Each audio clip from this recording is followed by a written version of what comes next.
Hello there everybody, welcome back to the channel. Today I've got for you a video where we're going to chronicle the complete history of Star Wars from its early days in development all the way through every single release the franchise has ever had. This video will be documenting the early life of George Lucas and the culmination of his ideas into the Star Wars franchise, and then of course all the releases from 1976, the first novel, all the way through 1983, the end of the original trilogy. Let me know what you thought of the video in the comments. What are your favorite releases? What are your favorite things about this era? And if you could please help me out and hit that like button, that would be really great for the channel and for this video. Subscribe for more content so you don't miss the other parts of this series as well. And without further ado, let's move on to the video. On May 14, 1944, George Walton Lucas Jr. is born in Modesto, California. Although he always had an interest in art and storytelling, George grew up longing to be a race car driver, and throughout high school would race in some of his local underground circuits at the fairgrounds. Days before his graduation, Lucas was involved in a devastating car crash which left him in need of immediate medical treatment. This shifted his focus away from racing towards an interest in the arts. At Modesto Junior College, Lucas found a passion for avant-garde filmmaking. Upon meeting the notable cinematographer Haskell Wexler, who was at first impressed by George's eye for visual language, George decided to take up filmmaking as his primary pursuit. He transferred to USC's School of Cinematic Arts, where he would later graduate. After graduating, Lucas co-founded the studio American Zoetrope with Francis Ford Coppola. American Zoetrope would go on to produce Lucas's first feature film, THX 1138, a sci-fi film that garnered some critical praise but flopped financially. Eventually, Lucas would start his own independent company, Lucasfilm Limited, and would go on to write and direct American Graffiti. American Graffiti was a smash success both critically and at the box office, which resulted in 5 Oscar nominations, including 2 for Lucas himself for writing and directing. Rewind to 1971. George Lucas initially had an idea for a space fantasy film in the same vein of the Flash Gordon serials he grew up watching. After failing to acquire the rights to the Flash Gordon franchise, George Lucas figured he was going to have to make his own Flash Gordon. In January 1973, George began to write a short synopsis for his own space opera titled Journal of the Whills, centering around the Jedi Bendu apprentice C.J. Thorpe, who would be trained by Master Mace Windu. Told his story was too difficult to understand, George then began writing a new short treatment he called The Star Wars. Once Lucas began to have a more solid grasp on the type of film he wanted to make, he began to shop the film around Hollywood to the major motion picture studios. After being turned down by United Artists, Universal, Paramount, and Disney, he was finally able to secure financial backing from 20th Century Fox's head of studio, Alan Ladd Jr., who took on the project because of his faith in George rather than the film itself. The film was given a very modest production budget of $8 million, and Lucas himself was paid only $150,000 to write and direct. But in what would become one of the most influential deals in Hollywood history, Lucas was also granted full rights to both sequels and franchising, as well as the vast majority of merchandising profits. After financial backing was secured, Lucas continued working out the script, going through multiple drafts that included characters such as General Anakin Starkiller and Han Solo the Green Fish Monster. By the completion of his second draft, Adventures of the Starkiller Episode 1, The Star Wars, Lucas had streamlined most of his ideas into a simpler story more based in fantasy than sci-fi action-adventure. Eventually, Lucas would compile a nearly 300-page outline detailing most of the events of what would become the original trilogy. Upon realizing the story was far too long for a feature film, he broke the outline into 3 parts of a trilogy, while taking a lot of the best ideas and recontextualizing them for the first film. By August of 1975, he had completed his 3rd draft of the script, now titled The Star Wars from the Adventures of Luke Starkiller, which contained most of the plot points that would wind up being in the first film. By early 1976, the final draft was completed, titled, The Adventures of Luke Starkiller as taken from the Journal of the Whills Saga 1, The Star Wars. As production on the film began, the story of Star Wars was first released as a novelization on November 12, 1976, ghost-written by eventually consistent Star Wars author Alan Dean Foster and published by Ballantine Books. The book was titled Star Wars from the Adventures of Luke Skywalker. The novelization featured many notable differences from the final film, most of which were changed during the film's post-production process. Some of the notable differences include the opening text reading "Another galaxy, another time," rather than "a long time ago in a galaxy far, far away." The stormtroopers enter the Tantive 4 through the ceiling instead of a door. Vader uses the Force to pull a cup to his hand during the conference room scene. General Tag is choked by Vader instead of Admiral Motti. Luke's lightsaber had a jeweled hilt. The Jabba the Hutt scene from the special editions is featured, and Jabba is described more like he appears than that scene originally. Luke, Biggs, and Wedge are all a part of Blue Squadron instead of Red Squadron. Luke makes 2 runs in the Death Star's trench run instead of 1. The novelization also features a prologue that mentions Emperor Palpatine as a relatively powerless figurehead controlled by the Imperial bureaucracy rather than as a dictator.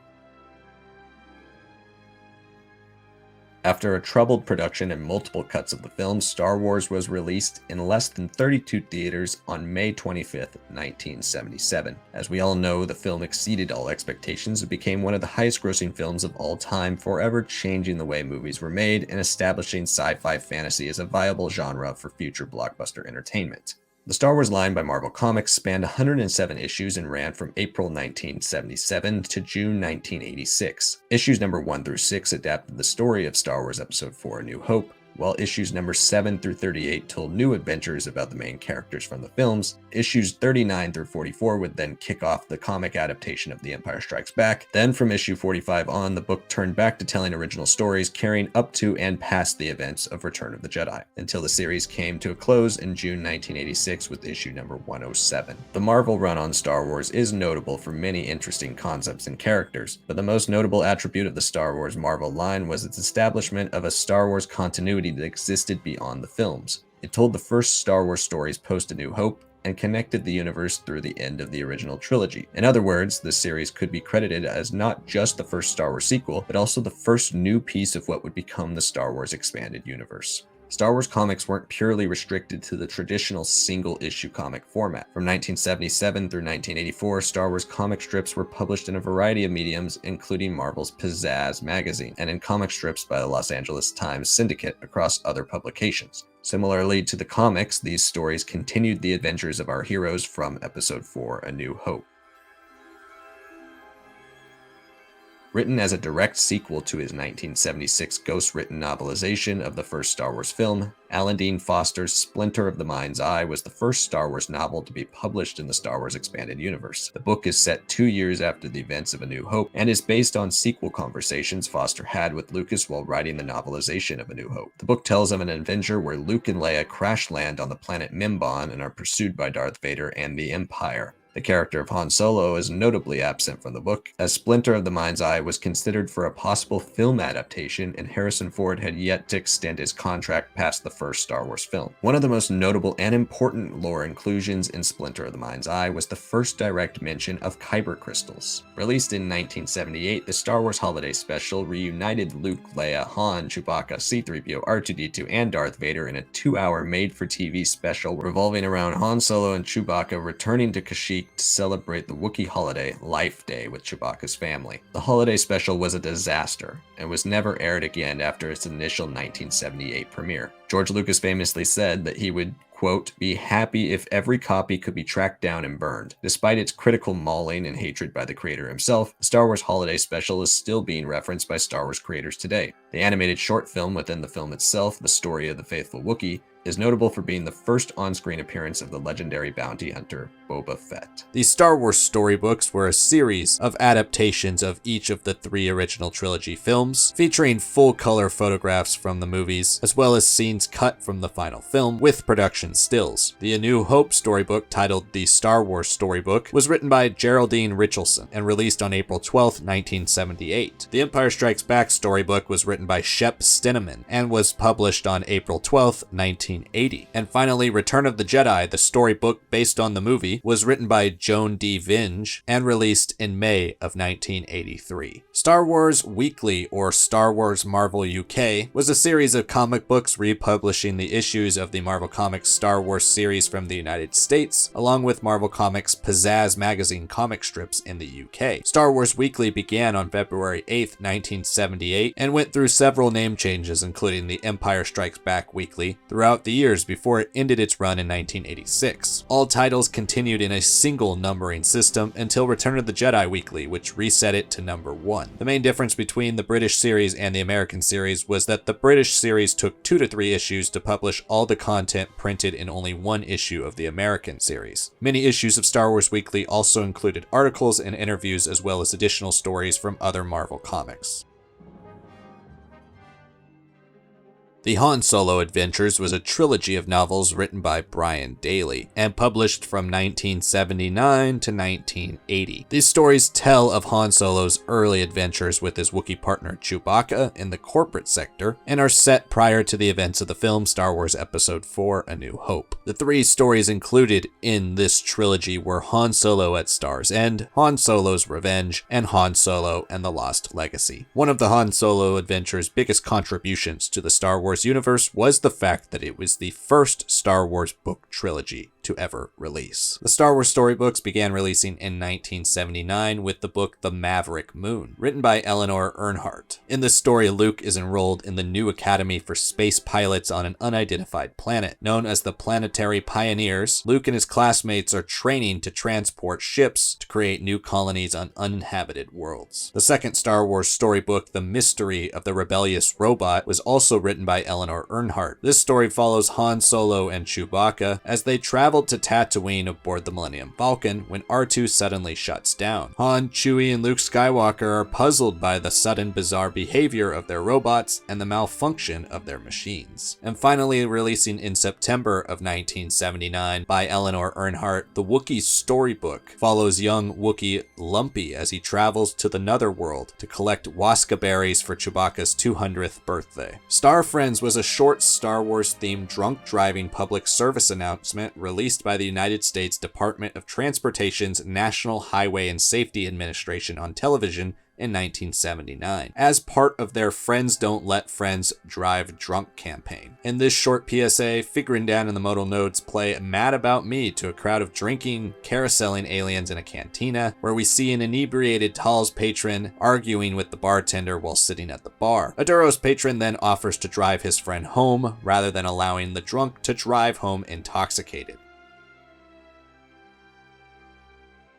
The Empire Strikes Back novelization was released in April of 1980, about a month prior to the film's release, and was written by Donald F. Glut. Its narrative is far more closely aligned with its film counterpart than A New Hope, but features some scenes that would end up being deleted, like the Wampa attack in Echo Base, omits famously improvised lines from the film like Han's "I know" response to Leia's declaration of love, and describes Yoda as a blue-skinned alien rather than green. Released May 21st, 1980 and directed by Irving Kershner, The Empire Strikes Back is often considered one of the greatest films ever made. We all know the story of The Empire Strikes Back, so I'm not going to waste your time summarizing it here. But The Empire Strikes Back was revolutionary for recontextualizing sequels as darker, more mature stories that evolve the material of the original. The Empire Strikes Back also gave us our first on-screen appearance of franchise staples like Lando Calrissian, Emperor Palpatine, and Yoda, while giving us our first live-action appearance of Boba Fett. John Williams' legendary Imperial March was also first heard here, and is arguably the most famous piece of music in film history.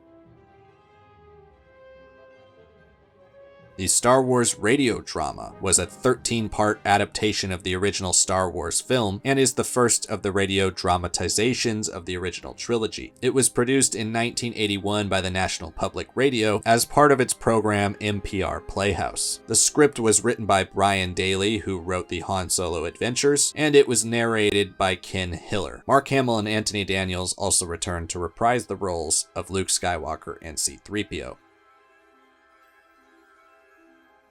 Star Wars: The Ultimate Space Adventure Game was a board game released by Parker Brothers in 1982. Players move their X-Wing pieces to escape Darth Vader's TIE Fighter attack on Hoth and reach the planet Dantooine. Star Wars: The Empire Strikes Back is a video game adaptation of the film The Empire Strikes Back for the Atari 2600 and Intellivision video game consoles. In the game, the player takes control of a rebel pilot attempting to destroy the AT-ATs on Hoth.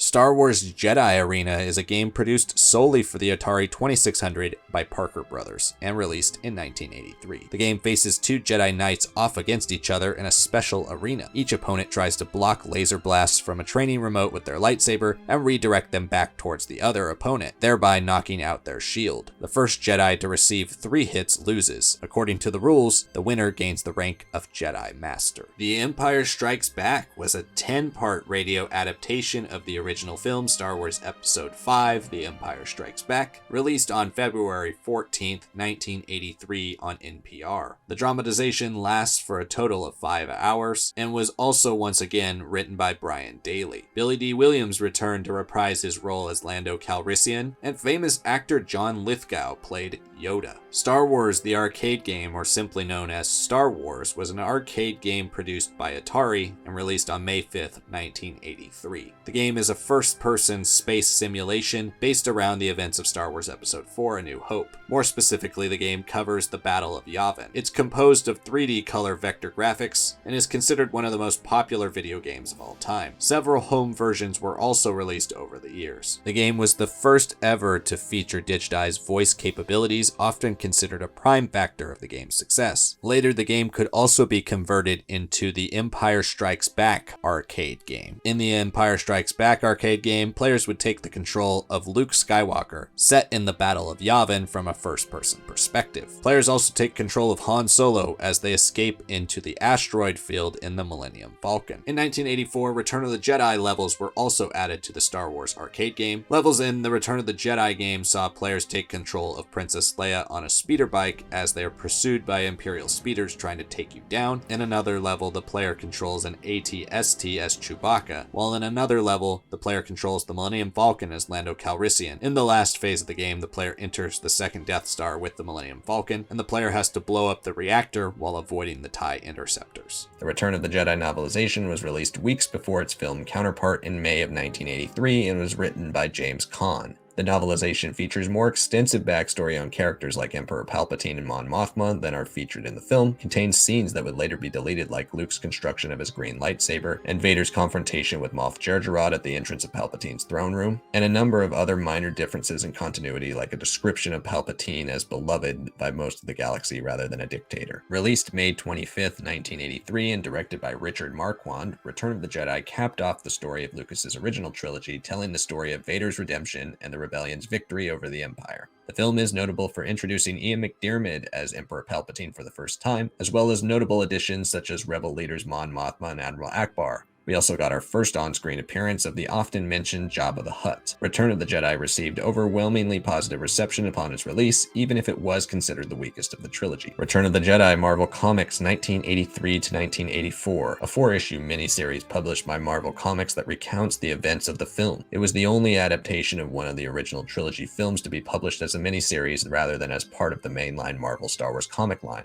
and is thus the first ever Star Wars comic miniseries. The Ewoks save the day in 1983, and the Ewoks join the fight. These are loose, kid-friendly adaptations of the Rebels' meeting and alliance with the Ewoks and the Battle of Endor. The Lando Calrissian Adventures is a compilation of the series of the same name by L. Neil Smith. It details the experiences of Lando Calrissian as captain of the Millennium Falcon before he eventually lost it to Han Solo. Lando is accompanied by his droid co-pilot Fuffy Ra and opposed by Rakur Gepta, part of the mystic order called the Sorcerers of Tund. The Lando Calrissian Adventures also included 3 books, such as Lando Calrissian and the Mind Harp of Sharu, Lando Calrissian and the Flame Wind of Ocean, and Lando Calrissian and the Star Cave of Thon Baka. Rebel Mission to Ord Mantell was an audio drama scripted by Brian Daley. The story is set just before the events of The Empire Strikes Back and concerns a mission to Ord Mantell where Han, Luke, Leia, and their companions have a run-in with a bounty hunter. Return of the Jedi Death Star Battle is a game produced by Parker Brothers and released for the Atari 2600 in 1983 and the Atari 5200 and ZX Spectrum in 1984. The object of the game is to pilot the Millennium Falcon and destroy the second Death Star. Thank you so much for watching this video. Make sure you hit that like button if you haven't. It helps me out so much. Subscribe to the channel for more content like this. Got loads of other Star Wars content on the channel. I'm going to be keeping up